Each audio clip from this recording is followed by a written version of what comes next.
अभी कुछ दिन पहले एक लड़की ने प्रेम किया एक लड़के से, बिल्कुल सच्ची घटना अभी आपको याद आ जाएगी। एक लड़की ने एक लड़के से प्यार किया, प्यार इतना था कि लड़की उसके बिना रहती नहीं थी, उसके पास चली गई। क्या तुम हमसे शादी करोगे? हाँ हाँ, लड़के ने कहा जरूर करेंगे, पर अभी नहीं, 2 महीने बाद। लड़की बोली ठीक है। तो अब क्या करें, अब अपन को तो शादी करना है, एक काम करते हैं, एक साथ रहते हैं। दोनों एक ही कमरे में पति पत्नी की तरह रिलेशन में रहने लग गए, दोनों साथ में रहने लग गए। लड़की के माता पिता को पता क्या था कि मेरी बेटी पढ़ने गई है, और वो पढ़ ही रही थी, पर उसे किसी को पढ़ाई के दौरान प्यार हो गया उस लड़के के साथ। वो इसलिए रहने लग गई क्योंकि इससे हमें विवाह करना है 2 महीने बाद, तो पिता से बताएंगे बाद में। अब तो लड़की उसके साथ रहने लग गई। 2 महीने बीत गए उस लड़के के साथ रहते रहते। लड़की ने कहा 2 महीने हो गए, चलो अब शादी कर लेते हैं। लड़के ने कहा 1 महीने और रुक जाते हैं। 1 महीने तक और उस लड़की को उसने रोका। लड़की बोली कोई बात नहीं, रुक गए। टोटल 3 महीने हो गए। लड़की ने अब कहा चलो शादी कर लेते हैं। उसने कहा नहीं, हम तुमसे शादी क्यों करें? क्यों? आपने तो कहा था। अरे अभी हम लोग पढ़ने आए हैं, कोई शादी करने थोड़ी आए हैं, अभी पढ़ो, है ना? अरे तो आप तो हमारे संग संबंध में रह रहे थे। नहीं, लड़की ने जब दबाव बनाया, शादी का दबाव बनाया कि तुमने तो हमारा शोषण कर लिया और अब शादी का कह रहे हैं तो मना कर रहे हो।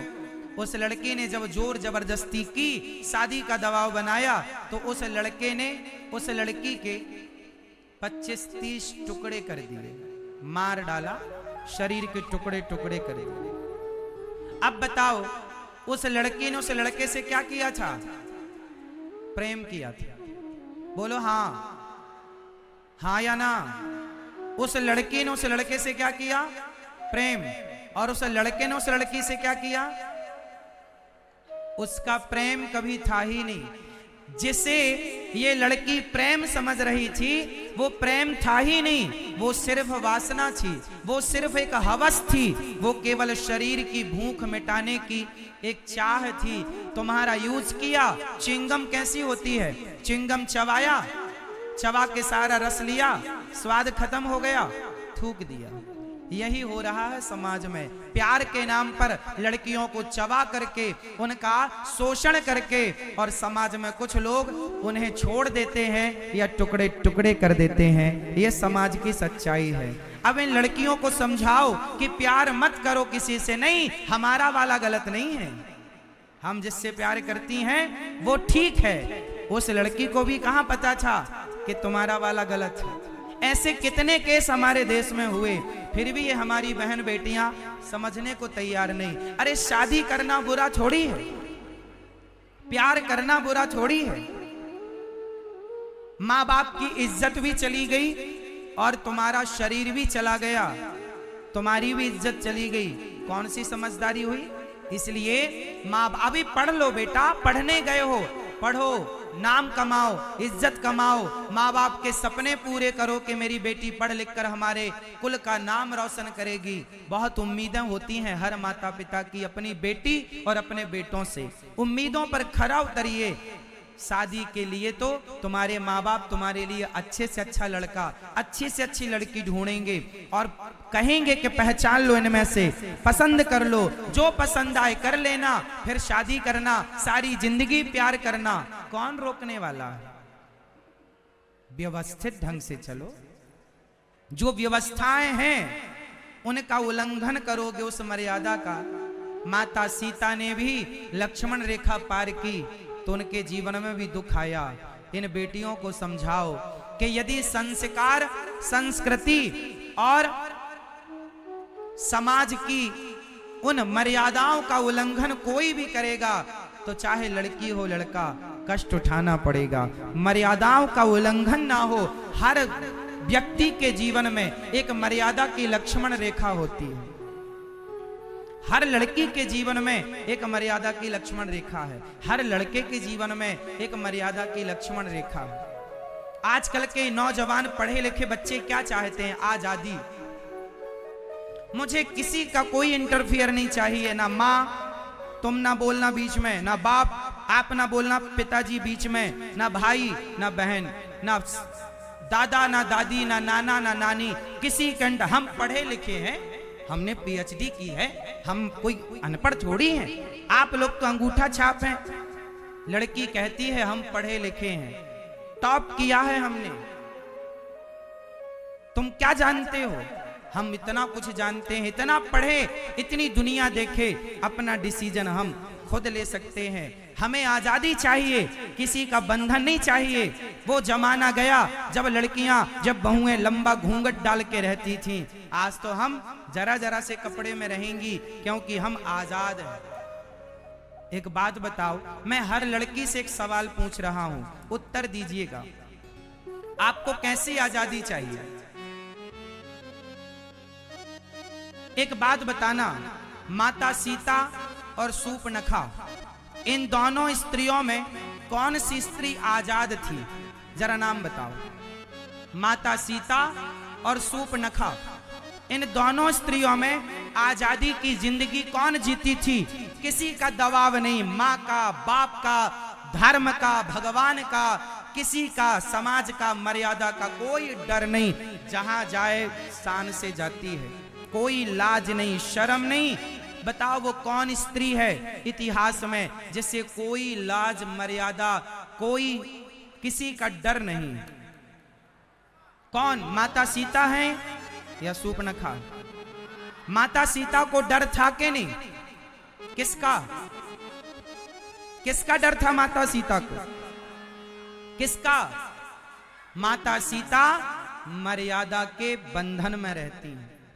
माता सीता संस्कारों के बंधन में रहती हैं, और सूर्पनखा के पास कोई मर्यादा, कोई बंधन नहीं है। आज की लड़कियां, आज के नौजवान दोस्त भी कहते हैं हमें आजादी चाहिए, किसी प्रकार का माँ बाप का, बड़ों का भी इंटरफियर नहीं चाहिए। जहां बड़ों का इंटरफियर ना हो, जहां धर्म की मर्यादा ना हो, जहां शिष्टाचार ना हो, वो इंसान कैसा होता है? लड़की होगी और उसके जीवन में माँ बाप का कोई दबाव, धर्म का कोई दबाव, संस्कारों का कोई बंधन ना होगा, तो वो लड़की सूर्पनखा हो जाएगी। क्या आप सूर्पनखा होना चाहती हो? ये बात सही है कि गलत है?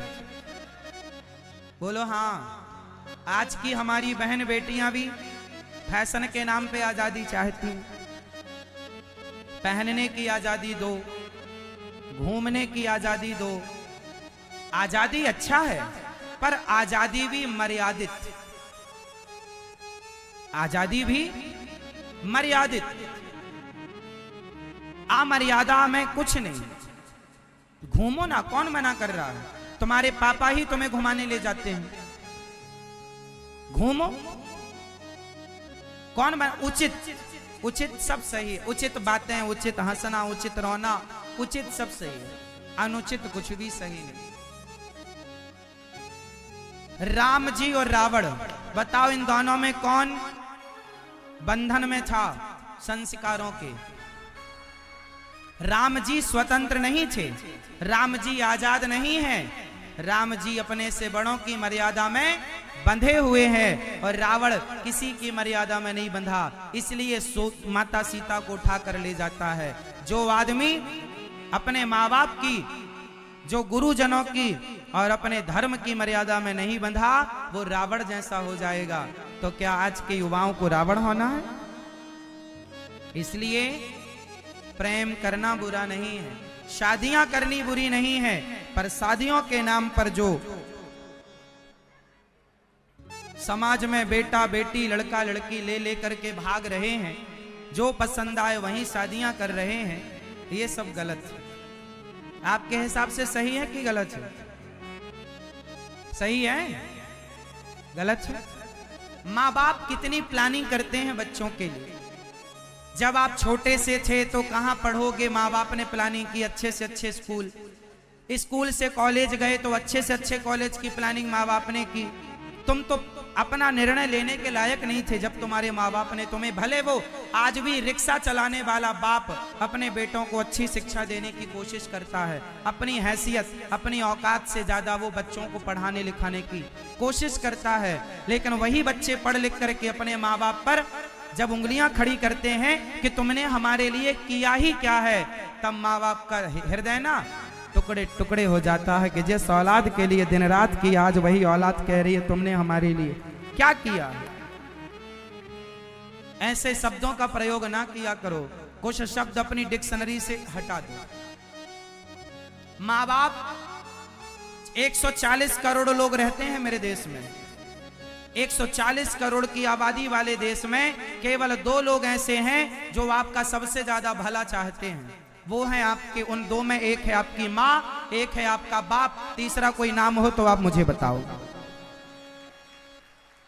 जितना हित आपके माता पिता आपका चाहते हैं संसार में, इतना हित आपका, लेकिन आज की औलाद उन्हीं माँ बाप पर कहती है उंगली उठाकर तुमने हमारे लिए किया ही क्या है। अरे तुम्हें पढ़ाया लिखाया, मेहनत कॉलेज की फीस तुमने नहीं भरी थी, बेचारी माँ जरूरत पड़ने पर औरों के घर बर्तन भी धुलने जाती थी, जरूरत से ज्यादा काम तुम्हारा बाप ओवर टाइम काम करता था, कभी बाप का पसीना तुमने देखा ही नहीं कि बाप तुम्हारे लिए कितना पसीना बहाता है। आज के युग में 100 रुपए कमाना कितना कठिन है, कमा के देखो पता चलेगा। और आज के बच्चे फिर कहते हैं कि तुमने हमारे लिए किया ही क्या है। अरे सिर काट के रख दे कोई बेटा तो भी अपने माँ बाप का ऋण नहीं चुका सकता, इतने ऋणी होते हैं हम अपने माता पिता के। इसलिए माँ बाप पर सदा आदर की भावना बनी रहे, सम्मान बना रहे माँ बाप का। और कभी हाँ कोई बात आपको अच्छी ना लगे माँ बाप की और आप सही कर रहे हैं, माँ बाप रोक रहे हैं, वो आप घर का मैटर है, आप किसी समझदार व्यक्ति के पास जाके बैठ जाओ। एक बेटे ने मेरे से कहा महाराज जी मैं बिजनेस करना चाहता हूं और मेरे माँ बाप कह रहे हैं तुम नौकरी करो, तो वो मेरे पास आए, तो मैंने माँ बाप से कहा, अब वो कंफ्यूज था कि महाराज जी मैं अपने माँ बाप की बात मानूं कि ना मानूं। मैंने माँ बाप को समझाया बच्चों को इस मामले में थोड़ा आगे बढ़ने दो, यदि आप कह रहे हैं नौकरी करो तो नौकरी 1 साल 2 साल तक सही है, सदा नौकर बन के नहीं, इसके बाद आपको खुद का करना चाहिए, बिजनेस करना चाहिए, खुद का काम करना चाहिए, इसी से भविष्य अच्छा होगा। हमने समझाया, माँ बाप समझ गए। आपकी बातें यदि माँ बाप नहीं समझते तो आप अपने माँ बाप को लेकर, इसलिए गुरु होते हैं, गुरु के पास जाओ। कई बार बच्चे सही होते हैं माँ बाप गलत होते हैं, कई बार बच्चे गलत होते हैं माँ बाप सही होते हैं, तो यहाँ पर ये आपको घर में समझना पड़ेगा, इसलिए गुरु होते हैं। गुरु की मध्यस्थता में आप रखो बातें कि क्या सही है, क्या समझदार होंगे गुरु जी सही निर्णय देंगे। अपने से वो गलत निर्णय ना लो जो आपके लिए हानिकारक है। इसलिए प्रेम विवाह करना चाहिए, पर कब? जब माँ बाप की राजी मर्जी हो तब। माँ बाप की राजी मर्जी ना हो तो नहीं करना चाहिए। तो आप में से आजकल लड़कियां, हमारी बहन बेटियां किसी से भी प्यार कर लेती हैं, किसी से भी प्यार करने की क्या जरूरत है? प्यार करोगे फिर रोओगे,